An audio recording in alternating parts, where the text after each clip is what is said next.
and discuss the election of officers for this coming fiscal year.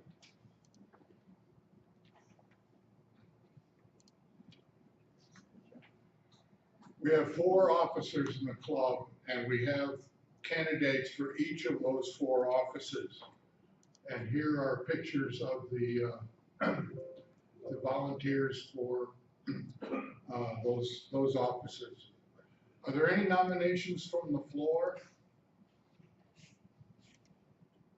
I don't see any.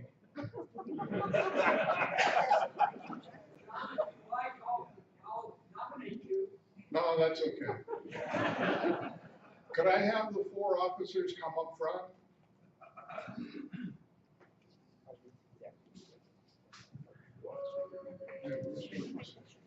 Teresa's here. There she is. They're coming.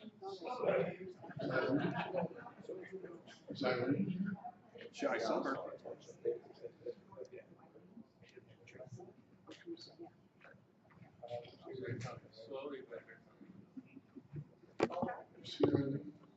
She was here and I saw her. She's not here. She's in South Dakota. Oh, You saw her, Noah. Oh, okay. I hear that Eileen is in South Dakota, but she's still nominated.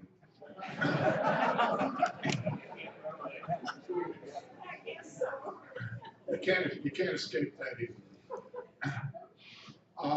Not hearing any additional nominations, I ask the secretary to cast a unanimous ballot for these candidates. So these are your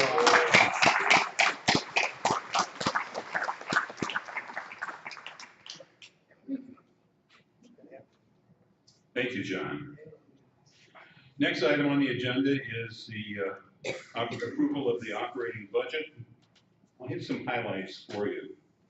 The $8,400 for hardware includes potential replacements for computers, monitors, printers, scanners, and the projector we have in the lab. The $1,750 for meeting expenses includes the expected future costs of our coffee and donuts every month. Has to be in the budget. We can't eat it without the budget. Now, these costs will have had an increase in 2020, or since 2020, and we expect, like East, to have increases in rising prices in the future. Software, the $975, predominantly are the Microsoft licenses. It ain't free, folks. We also have included the cost of a Zoom license in case the COVID-19 situation forces us to go back to remote meetings. Lab support includes printer cartridges, paper, office supplies, and special tools that are needed for repairs. The SIG is special interest groups, and that's our Apple group and our photography group. Example of expenses there are the professional prints we have done of the photos that are hanging on the wall in the labs. The $200 for communications includes the cost of printing promotional materials such as brochures that we hand out at the new resident orientation. Ralph, is there a motion? Motion to accept the budget. There is a motion to accept the budget. Is there a second? Second. Any questions, comments? All in favor? Aye. Thank you very much.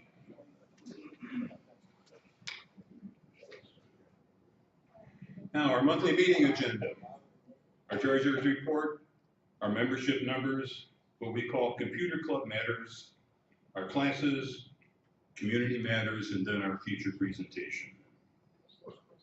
Treasurer's report as of the end of June.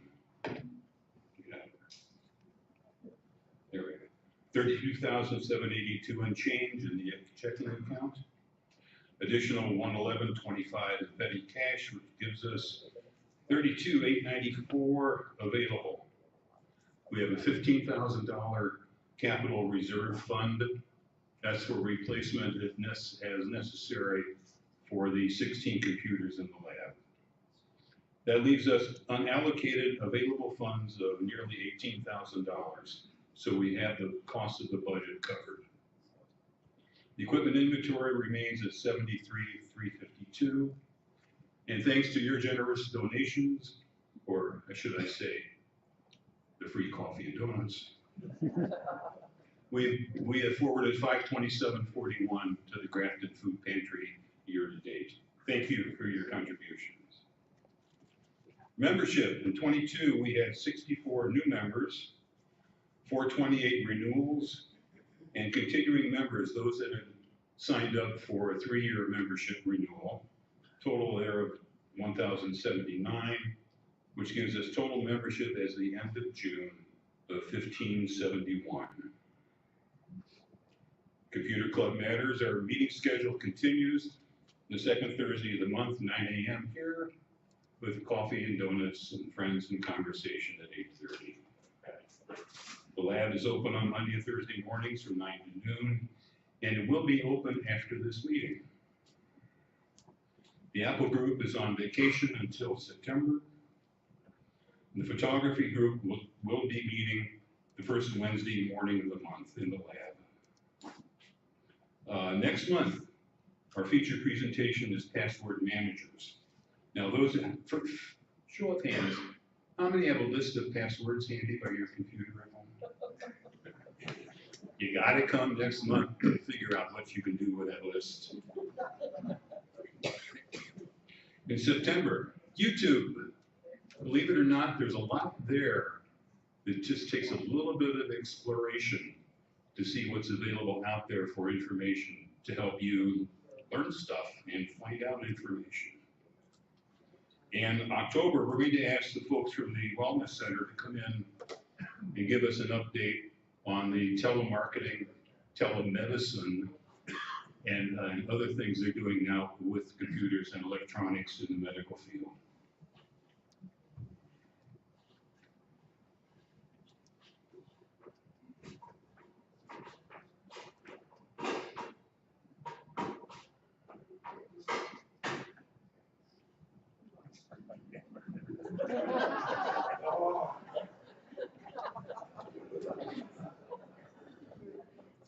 It must be true. Computer club classes, like the Chicago Public Schools, our instructors are on vacation. We will resume classes in September, but if you got an issue and you have a problem, don't wait for classes to resume. Come on into the lab Monday and Thursday mornings till noon for one-on-one assistance. Community Matters. Sun City Board is looking for volunteers. There are 5 openings this year, and candidate packets are available online. The annual fishing derby for the children and the grandchildren. The 21st at Wildflower Lake, 10 a.m. to noon. It's being sponsored by Anglers and the Grandma, Grandpa, and me. The details are in Lifestyles. National Night Out coming up August 2nd. And I always find it interesting that our National Night Out is in the afternoon.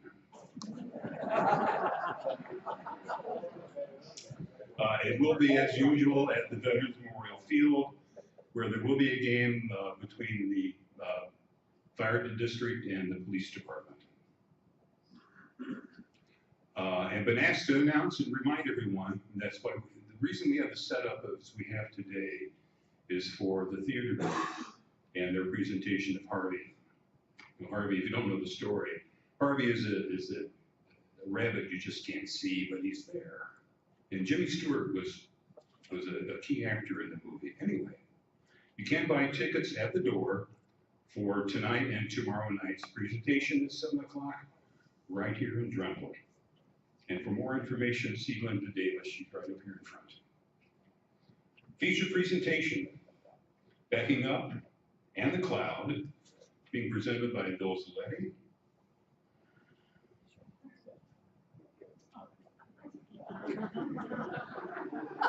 Mr. Z.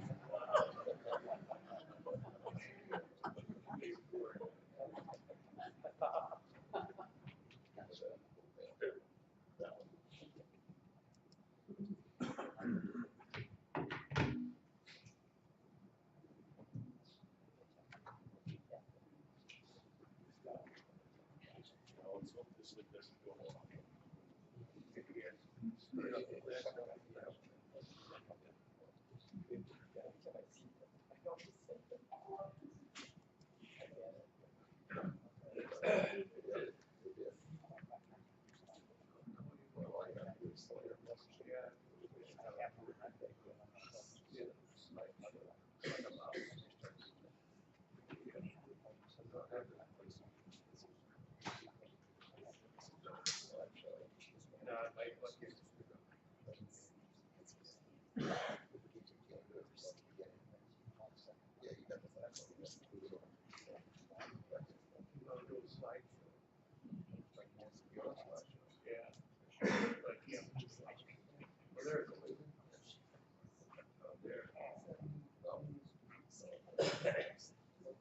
That's why we want to stay on the same device.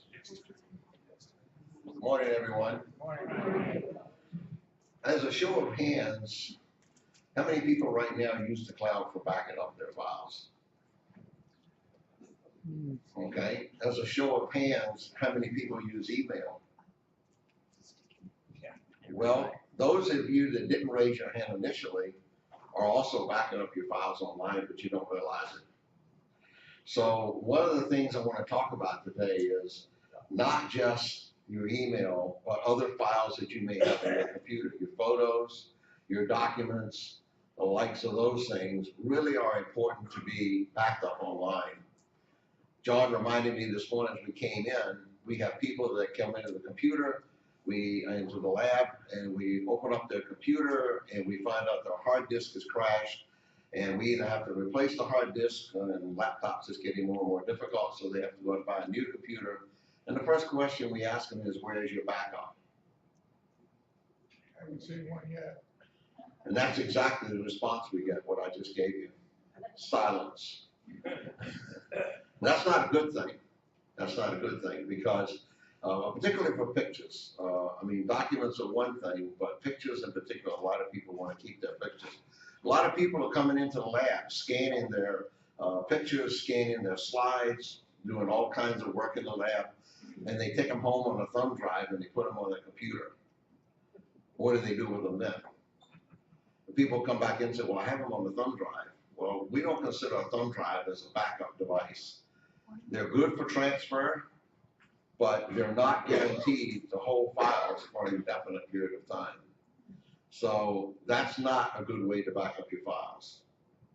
You can get an external hard drive and back up on that. But then what happens if something happens to your house or something happens to that drive? Then the only other choice you have is it's still on the computer, maybe, if it hasn't crashed. So that's what this presentation is all about. Once you back up on the cloud, you never have to worry about it. If you use the iCloud, which we'll talk about in a couple of minutes, or the Google Cloud, and you buy a new phone, all you have to do is transfer the information from the cloud to the new phone, and you're back up and running pretty quickly. So let's talk a little bit about, first off, what is the cloud?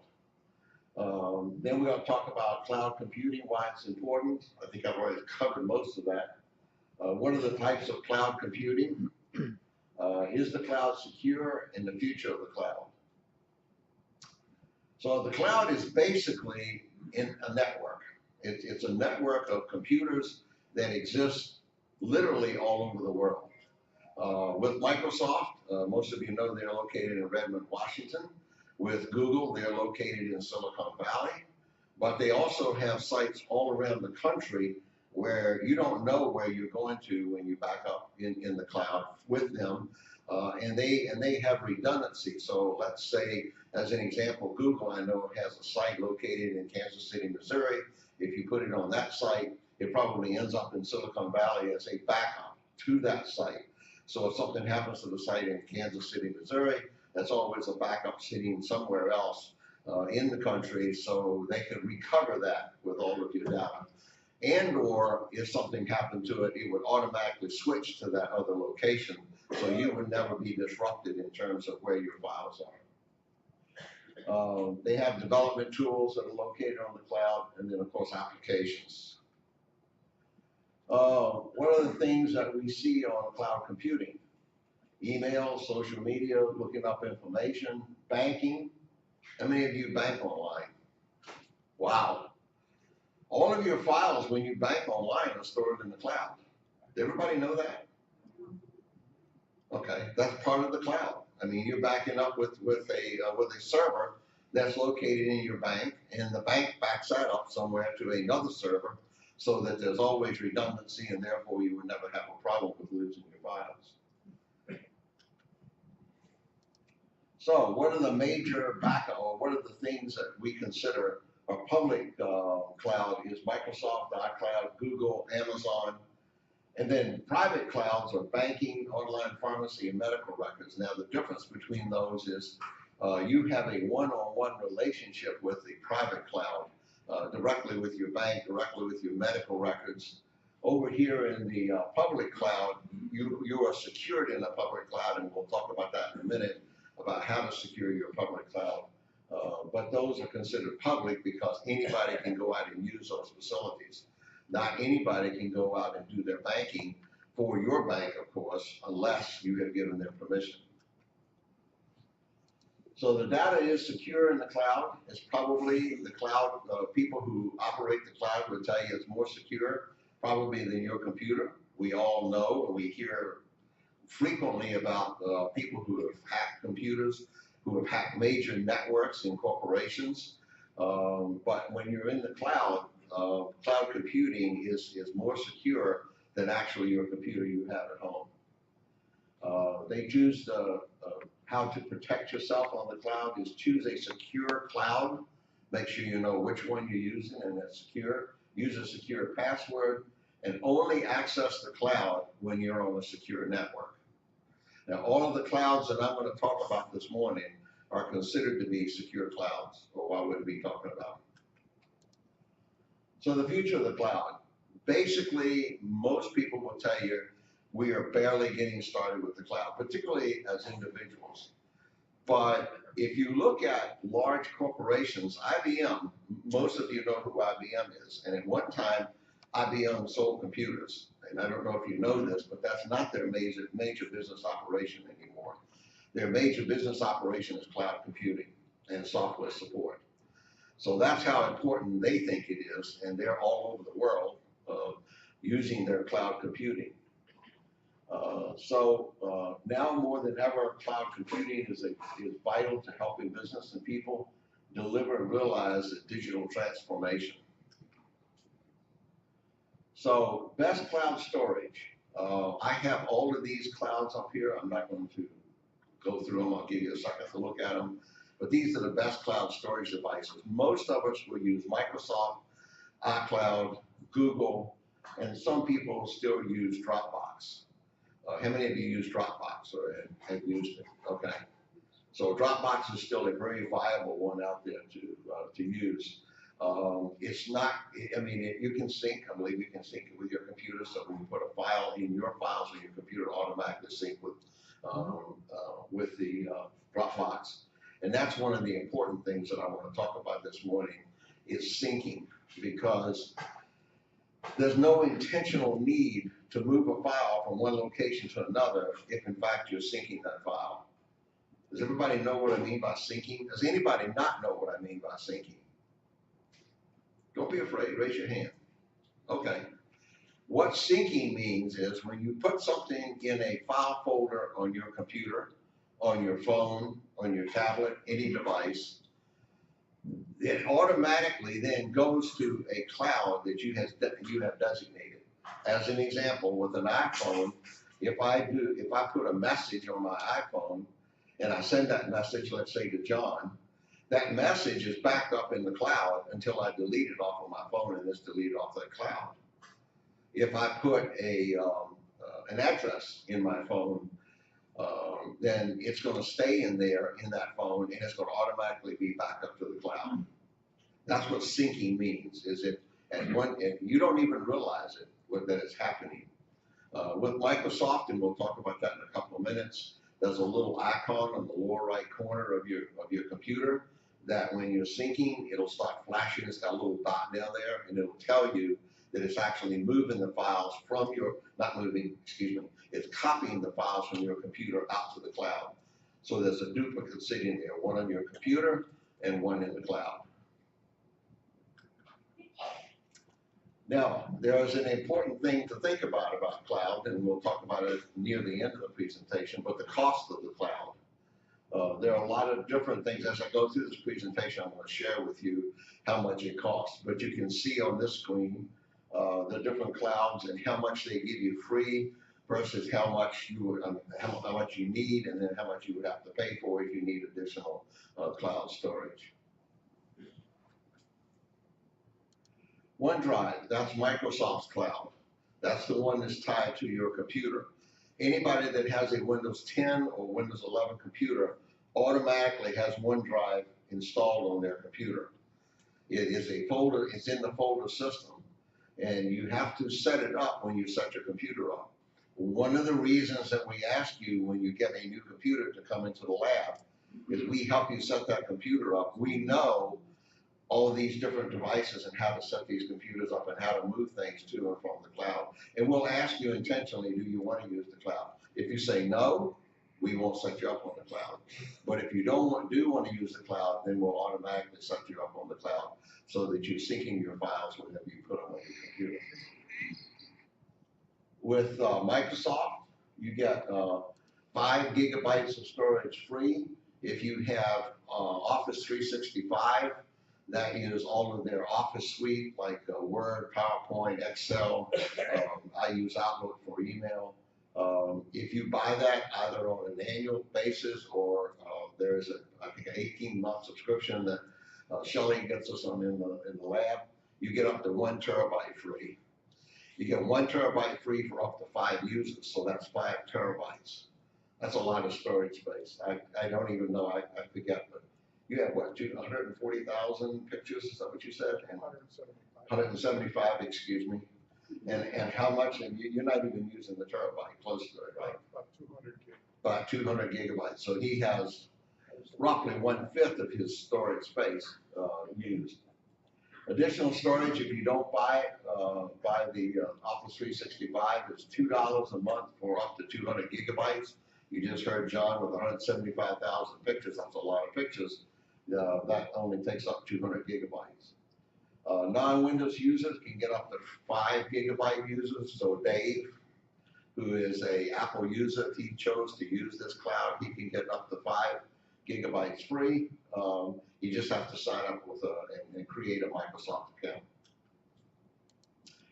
If you have one of these email addresses at Outlook, at Hotmail, or at live.com, any one of those, you already have a Microsoft account. So you can sign up for the Microsoft Cloud anytime you want to. This is what, when you go to the cloud, when I go out to OneDrive, this is what it shows me on OneDrive. These are my files. Now, this happens to be a file structure that I like to use. John and I used to teach file structure in the lab, but we didn't find a lot of use for it, or a lot of people didn't come to our class. But everybody sets up file structures differently. This happens to be the way I set mine up. But it shows you what is in the cloud and how many people, how much is being used. On the computer, Marty, this is important. On the computer, if you look on the left-hand side of the screen, that's what's installed on your Windows computer on 10 and 11. I don't remember if it was on 7 or not. Was it on Shelley on 7? I think they were starting to put it out on 7, but it wasn't as predominant as it is now on 10 and 11. But it automatically comes with OneDrive, and then the folders that I showed you, back here, those are the folders that you see located here on the left-hand side of the screen. On the right-hand side of the screen is a pop-up box that tells you how and which files you want to back up into the cloud. I can choose to back up all or some of these files one-on-one, depending on how I want to use it. The iCloud, the next one is the iCloud, which is Apple's cloud. The iCloud backs up iPhones, iPads, and Mac computers. It backs up photos, contacts, calendars, reminders, notes, and messages. Those are the things that it automatically sets to back up. You can back up other things if you like. This is an example of what the iCloud looks like if you log into it online. This is my iCloud. And as you can see, I have the photos on there, but I don't have many events on it, or many pictures. In fact, I don't think I have any pictures on there. I'll show you that in a minute. And on here, this is when you go to settings on your iPhone or your iPad, you can select which things you want to back up automatically. And you can see the things, the switches that I have turned on, the ones that have the green in there. I do not back up my photos on the iCloud because I chose not to. I didn't want to use, I have more photos than 5 gigabytes, and therefore I chose to use OneDrive to back mine up since I had the 1 terabyte. They give you 5 gigabytes for free. For 99 cents a month, you can buy up to 50 gigabytes for $2.99, 200, and for $9.99 a month, you can get 2 terabytes. Now, something interesting that my son actually did a little over a year ago that I thought I would share with you today. This is new since the last time I did this presentation. It's called family sharing. It gives you 2 terabytes for up to 6 users. So for the user that owns it, plus 5 additional family members. But in addition to just storage on there, you have Apple Music, you have free Apple Music. So any music that's out in the Apple Store, you can download it to your phone. And as long as you pay this monthly fee of $29.95 a month for all these users, you can keep that music on your phone. If you leave the plan, the music automatically leaves your phone. That's a pretty simple thing they do. Or you can choose to buy it at 99 cents or 59 cents or whatever per piece of music. It gives you free Apple TV. How many of you have Apple TV at home? Just a few of us? Okay, I'm one of them.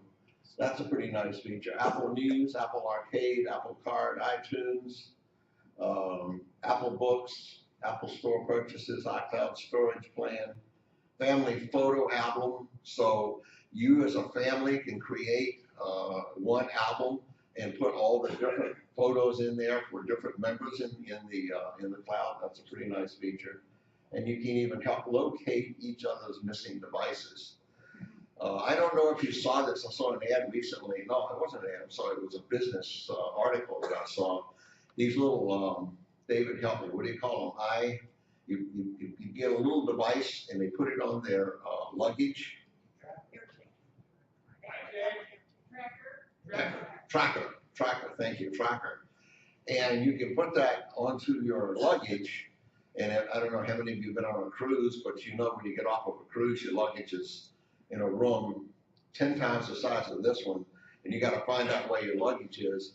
You put this little tracker on your luggage, and then you put it on your phone, and all you have to do is go to it, and it'll point exactly where that piece of luggage is. Well, you can do that with a lot of other devices as well, and that's a pretty slick feature. I also have the tracker between my wife's phone and my phone because sometimes we forget where our phone is. And all I have to say is, here, let me look, hon, here's your phone. Okay, it's over in the living room.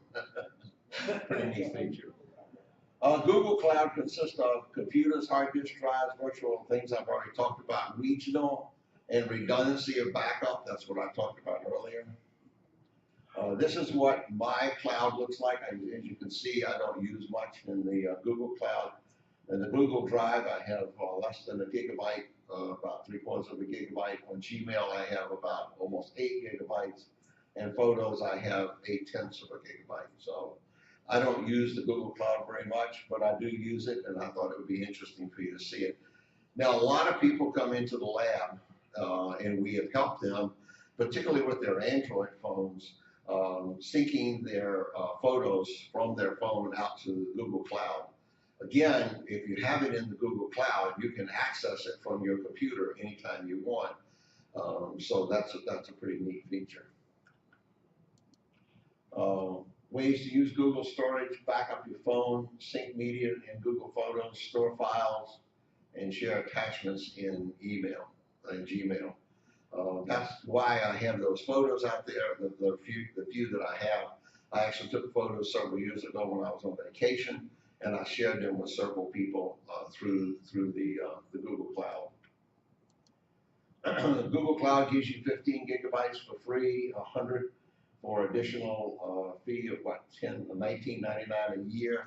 They don't have a monthly plan. You have to pay for it annually until you get to 2 terabytes, which is $9.99 a month. So the next steps in cloud computing. Determine how much you need, how much space you need for files, photos, movies, music, and then find a plan that best suits what you want to do. If you're not sure about that, come into the lab. We'll be happy to sit down and talk with you. We'll even be happy to help you if you bring your computer in to help you set all this up and show you how it works. So that's my presentation. Questions? Gotta yell your questions loud. Yes. How do you access the cloud? Repeat it. Okay, the question is, how do you access the cloud? Well, it depends on what you're accessing the cloud for. So as an example with Microsoft, you access the cloud through your computer, like I showed you in the syncing mechanism. Or if I want to go to OneDrive, I just go to onedrive.com and then it asks you for your login information, your email address and your password. Now, in addition to that, I have my iPhone with me today. My OneDrive I have on my phone, so I can access my OneDrive and find anything that's in OneDrive. Yesterday at the wood shop, I was helping out setting up a computer, or actually getting the computer out at the performance station working, and I didn't remember the password, and neither did Ed. So I have it on my phone. All I had to do was go to OneDrive, find the document that I had shared with them when I set the computers up, and that was all the information I needed. So you can access it multiple ways. Yes, in the back. So I think I hear you say that the best way to use the cloud is to sync whatever it is so that you don't have to continually say this to the cloud, say this to the cloud. So I want to sync everything or just certain things? Okay, so the question is, the best way to use the cloud is to sync things rather than having to push things, we call it, push things up to the cloud. The answer is absolutely yes. That is first off, it's the most efficient way, and the second, it's a foolproof way because you don't have to remember to push things up to the cloud. They go up there automatically. Yes. When you sign out, does iTunes automatically back everything up? When you sign out of what? Actually, help me with that. I don't know. I have the impression iTunes backs up every so often. Okay, iTunes, okay, are you an Apple user or a Microsoft user? Oh, Microsoft. You're Microsoft, and you have iTunes on your laptop? Yeah. Okay. There is no syncing going on between those. You have to force iTunes to do something. So you either attach your device and tell your device to push into iTunes to back it up, or you want to sync something from iTunes back to your device. Am I right about that, Dave? Okay. Does that answer your question? Well, it's not automatic. iTunes is not automatic, correct? Yes. Is there a way to back up your DVD movies, family movies to the iCloud? Is there a way to back up your DVD movies to the iCloud? Yes, there is, without any problem at all. Again, now we start to talk about storage and capacity because when you start talking about backing up your DVDs, you're talking about a lot more space than just a photograph. A photograph can be anywhere from one to say, if you captured it raw, 16 to 32, does that sound right? Megabytes per file, but most of your DVDs are going to run anywhere from 2 to 25 gigabytes per file rather than megabytes. So that's where when I said you need to evaluate before you select which cloud you want to use, you need to evaluate how much space you need for that cloud. Can you do it yourself, or what type of equipment do you need to do? You don't, can you do it yourself? And what type of equipment? You can do it yourself. I mean, if you have those movies on your computer, then all you have to do is log into the cloud that you're going to use and send them up there. Or if you're going to store them, as an example, in Microsoft OneDrive, If you're a Microsoft user, if you have a folder called movies, all you have to do is put that movie in that folder and it'll automatically back up to the drive for you. Go ahead. Is there a good way to use the cloud to free up space on your hard drive that's overpopulated? Is there a good way to use the cloud to free up free up space on your hard drive? Yes, there is, but then you wouldn't be syncing. So the answer is yes, you can do that. Dropbox is one that I think is a very good one for that because you can actually push things up to it. But in Microsoft, you can actually tell it not to sync back to your computer. So all the photos that I take on my phone, as an example, I do not sync them back to my computer. They stay in the cloud. If I want to access them, I go out to the cloud to look at them, but they're not physically on my computer. Dave? Yes, if the computer is set up for POP3, that material does not go to the cloud, is that correct? If the computer is set up for POP3, POP3 email, it's on a server in the cloud, but as soon as you check your email, it downloads it to your computer and it deletes it from the cloud. Okay. I didn't know anybody used POP anymore. I'm sorry. You might want to explain that so that. Yeah, the reason that I was stunned on this one is nobody uses POP anymore. POP stands for Office Protocol. What is it? Post Office Protocol. Post Office Protocol. Thank you, Ken. I haven't heard that term in 10 years, David. Thank you for bringing it up. That is an ancient term. It's still an option. It's still an option on some services. It's still an option, yeah. So let me explain. But I don't have Windows 95. So let me explain. Thank you, Lord. So let me explain.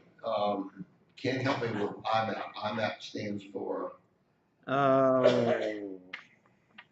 That one I can't remember. Okay, I can't remember it either. So in email, if you're bringing emails into your computer versus logging into an email system online. So most people that we see come into the lab, when they check their emails with Gmail, Yahoo, whoever they're checking it with, AOL, whatever, will actually go to out into the cloud or into the web, and they'll go into their emails and they'll operate their emails while they're out there, right?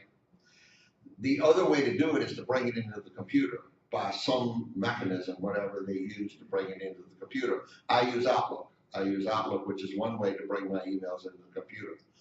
So there are two ways to do that. Post Office Protocol, POP, means you grab it from the cloud and you bring it into your computer.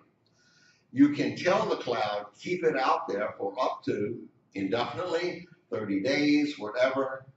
But then if it's on your computer, it's not backed up in the cloud anymore if you choose not to keep it out there. What IMAP does, the other way to do that, is that it brings it into my computer, but it keeps it out in the cloud. And any action that I could take on my computer, then it will take that action in the cloud. As an example, if I put it in a folder, it'll automatically put it back on the folder in the cloud. If I say to delete it, it'll delete it off the cloud. Now, IMAPing works really good if you're doing your emails on either a phone, tablet, and computer, those three different devices. What IMAP does is if I delete it off of my phone, when I get to my computer, it's gone, so I don't see it anymore. If I delete it off of my computer, it's not on my phone anymore, it's gone. If I folderize it, if I put it into a folder, I can find it in the folder on my phone as well. So I don't recommend POP. I do not recommend POP because POP says that you all of a sudden you're going to lose something. You go, where did it go? So I don't recognize it. I don't even think about it. Yes. I'm looking at my iPhone and I showed on this iCloud backup and it's automatically checked to do the backup. Does that mean I don't have to do anything else because I've checked that I want everything to go to the cloud? Okay, excellent question. So the question is, she's looking at her phone in the iCloud. It's an Apple phone in the iCloud, and she's got it set to automatically back up. And the question is, does she have to do anything? No. They are set generally the way most devices, so whether it's an Apple phone or any other device is set, as long as it's on, and most of us keep our phones on all the time, is at a certain time during the day, it will automatically run a backup for you. If you turn your device off, David uses his iPad up here. I don't keep my iPad on all the time. I only use it 2 or 3 days a week, if that often. And sometimes when I turn it on, it'll leave me a message. It'll put a message up in the settings area, and it'll tell me your backup is out of date. Do you want to back up now? The answer is yes. So if you never see that question in your settings, do you want to back up now? Your backup's out of date, then it's automatically synced. And the way you can tell when it's synced is to go into the cloud, like I showed you. Just log into iCloud.com, put in your email and your password, and you can see all your files sitting out there. You're welcome. Yes. If you're backing up your iPhone to the iCloud and you change to an Android phone, does Apple make it difficult to get stuff? Well, I would say I'm sorry if you make that decision. The question is, if you've got an Apple phone and you go to an Android phone, can you back that up? Yes, you can do. Yes, that can happen. Little more tricky, but yes, you can do that. Can you back up a certain file in 2 different clouds? Can you back up the same file in 2 different clouds? And yes. Syncing that might be a little more difficult, but yes, you can push it up there. Yes. A number of times people will come in the lab, you should be aware of this. And they'll say, well, I'm backing up my C drive to a DE or a drive. They should recognize that that's the same drive. Those are just partitions.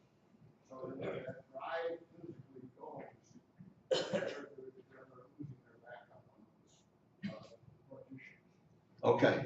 George is making a good point. He said a lot of people will come into the lab and they'll have, on their hard drive, they'll have different drive designations, such as C usually is the drive that the operating system is on. They'll have D, E, F, whatever.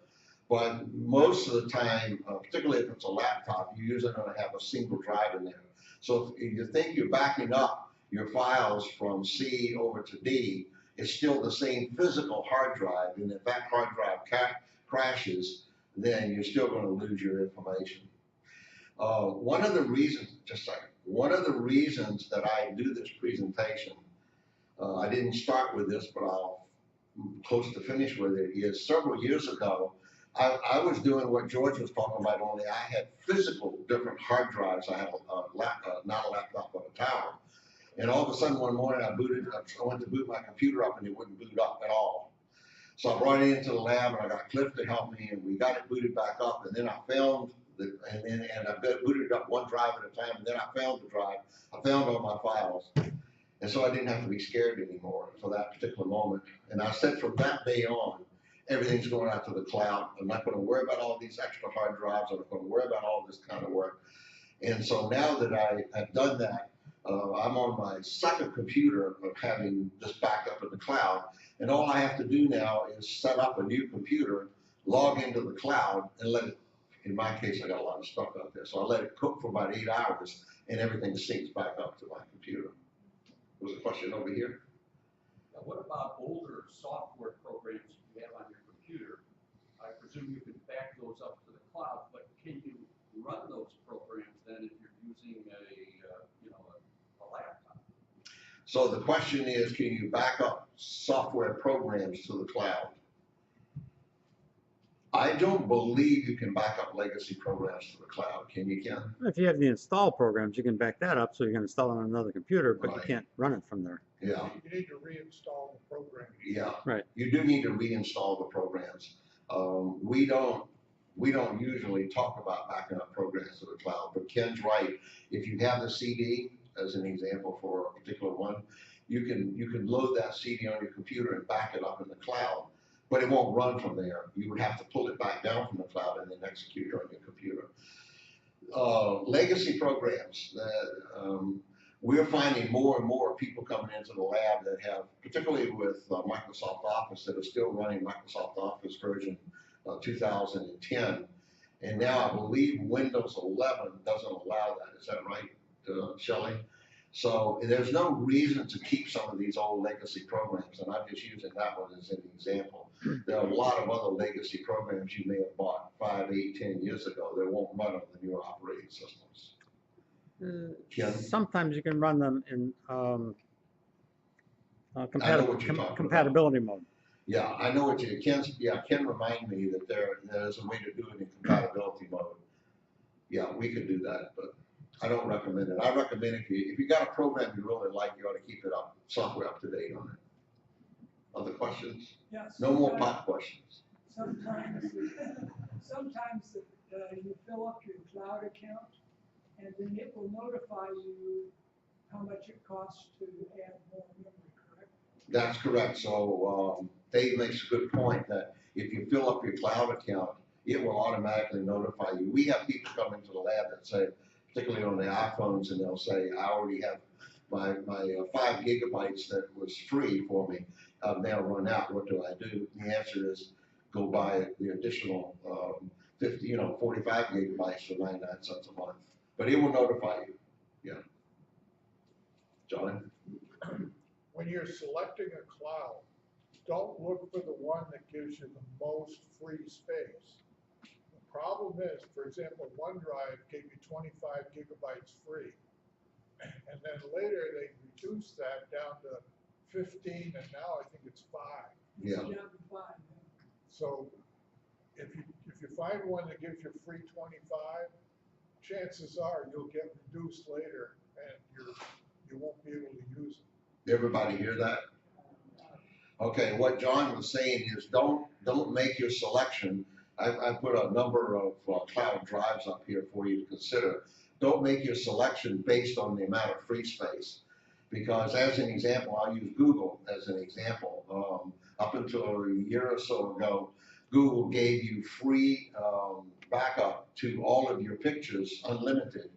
And then all of a sudden they came out and said, okay, for those who have that out there at this point, you will freeze it. You can keep those out there. But anybody else, once you hit 15 gigabytes, that's it. You're going to have to start paying additional. Yeah. If you're worried about running old files on legacy software, like Excel 3 or something, remember that OpenOffice will open almost any file going way back. We can open the Lotus file. Yeah. You can open the file and then save it as a current file in either OpenOffice or in Microsoft. Yeah. George makes a point that files. Now, we're not talking about software, we're talking about files. If you have files that date back a long way, 20 years or more, and you want to open one of those, OpenOffice will allow you to open almost any file. Then you can convert it to a newer version of that file. So I don't think we see much of that coming to the lab anymore. But okay, any other questions? Yes. That tracker you were talking about for luggage, is it something you purchased on Amazon? I believe you purchased that. Can you get it on Amazon? I know you can get it with Apple, but yeah, you can get it. There with are Amazon. other brands of trackers that will work pretty much universally. Yeah. So it's just called a GPS tracker? I think it's called Tracker. I think it's just called Tracker. Yeah. Or you go to the Apple Store. Yeah. Or you go to Walmart or Best Buy. Yeah. Does it work on dogs? Does it work? Does it work on dogs? Work on what? Does a tracker work on dogs? Mhm. Oh, why does it work on dogs? I'm sure it does. It's a little It'll work tag. on spouses. And you know that how? Check your pocket. One last question, okay. You talked about security, could you also talk about privacy, and why should I not be concerned that somebody somehow has access to my entire private financial purchasing, life based on a warrant or not? Do I trust Google and Microsoft? Well, you mentioned a couple different things there. First off, his question is, how can I trust the cloud, and can I trust that no one is looking at the information? Is that correct, or has stolen that information? I have relatives that work for Google, how do I know they can't see my stuff? Yeah, so the question is, if in his case, he has relatives that work for Google, how does he know they can't access his information? They can only access your information if they have your password and your login information, usually your email address. So it's really incumbent to have a very strong password. 1, 2, 3, 4, 5 is not a strong password. So, you know, it really, password is a big thing. Next month's meeting, Is password manager. password managers, yes.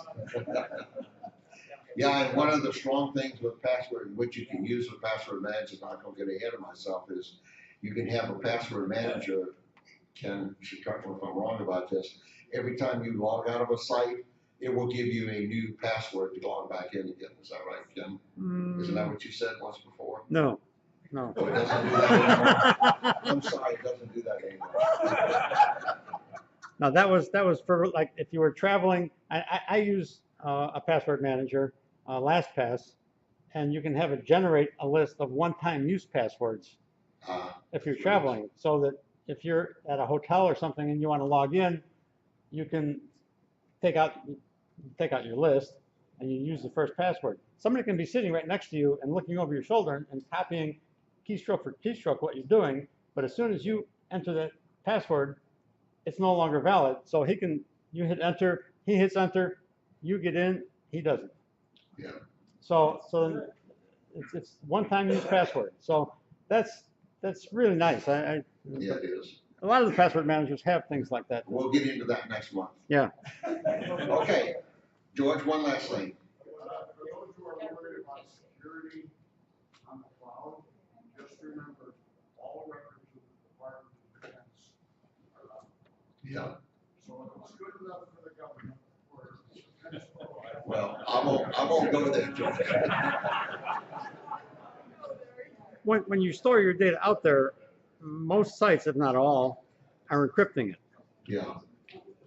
So it's secure with your password. Yeah, Ken is right that most if not all sites are encrypting the data, which means that it's only gonna come back to you with your password and not anything else, so. There's one more question, the gentleman. Oh, yeah. When you reach your 3 gigabytes, and you go into extra gigabytes, how do you make the payments? Okay, that's a good question, thank you.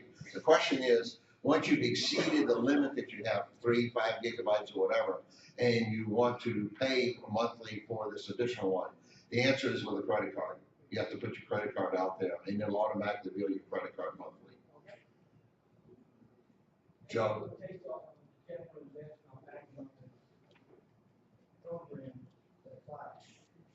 There is a takeoff on that. To give you an example, they were directly down in Florida, and I handle it from here, and they handle different input down there. If you go through the cloud, you use the same program, she has the same program I have, but the data's in the cloud. So she can access it, or I can access it. We can change the program is the same program, both of us, the whole time. And it's both pretty independent from that program. That's a bit more complicated than what we want to get into this morning. Thank you for sharing that. Yeah. Okay, everyone, thank you very much. Bill always does a great job. I know many of you were taking notes. If you're thinking I didn't get everything I wanted, Ken up here is putting this meeting video on YouTube. And you can go to the club website and find the link to YouTube and then review the whole meeting, and all the information is there. Thanks for coming. We'll see you next month.